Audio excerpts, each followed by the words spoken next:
Hello everyone, this is day 2 in Serbia. First breakfast చేద్దామని కిందికైతే వచ్చాం. ఇక్కడ చాలా ఐటమ్సే ఉన్నాయి కానీ అన్నీ తినలేం కదా, సో లైట్గా బ్రేక్ఫాస్ట్ అయితే కంప్లీట్ చేసాం. నెక్స్ట్ రెడీ అయ్యి బయటకు వచ్చాం. ఇప్పుడు మేము బెల్గ్రేడ్ ఫోర్ట్రెస్కి వెళ్తున్నాం. ఇది మా హోటల్కి వాకబుల్ డిస్టెన్స్లో ఉంది. ఫోర్ట్కి 2000 ఇయర్స్ హిస్టరీ ఉంది. ఇక్కడైతే అక్కడక్కడ స్నో ఉంది కానీ ఫుల్ స్నో ఉంటే బాగుండేది. అట్లా అని స్నో లేదు, ఎండ లేదు, కానీ చల్లగా మాత్రం ఉంది. ఈ ఫోర్ట్ పక్కనే రివర్ ఉంది, చూడడానికి చాలా బాగుంది.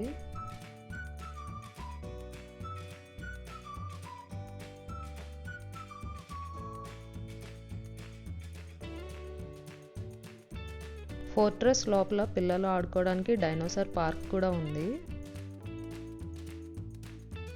ఈ గేట్వే చూస్తుంటే బాహుబలి మూవీ గుర్తొస్తుంది. ఇక్కడైతే చాలా నడాల్సి వస్తుంది, సో అందరూ కంఫర్టబుల్ షూస్ వేసుకురండి. ఈ స్టాట్యూ నేమ్ వచ్చేసి విక్టర్ మాన్యుమెంట్. ఇక్కడ 2 రివర్స్ జాయిన్ అవుతున్నాయి, ఒకటి సావా రివర్, ఇంకోటి డాన్యూబ్ రివర్. కలర్ డిఫరెన్స్ కూడా తెలుస్తుంది. నాకైతే ఈ ఫోర్ట్ అంతా తిరిగి తిరిగి నీరసం వచ్చింది, సో కొంచెం రిఫ్రెష్ అవ్వడానికి నేనైతే షాపింగ్ స్టార్ట్ చేశాను.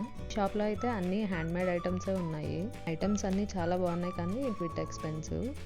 నాకు బాగా నచ్చినవి కొన్ని అయితే నేను పర్చేస్ చేశాను. మీకు కనుక నా షార్ట్స్ నచ్చినట్లయితే సబ్స్క్రైబ్ చేసుకోండి. Thank you.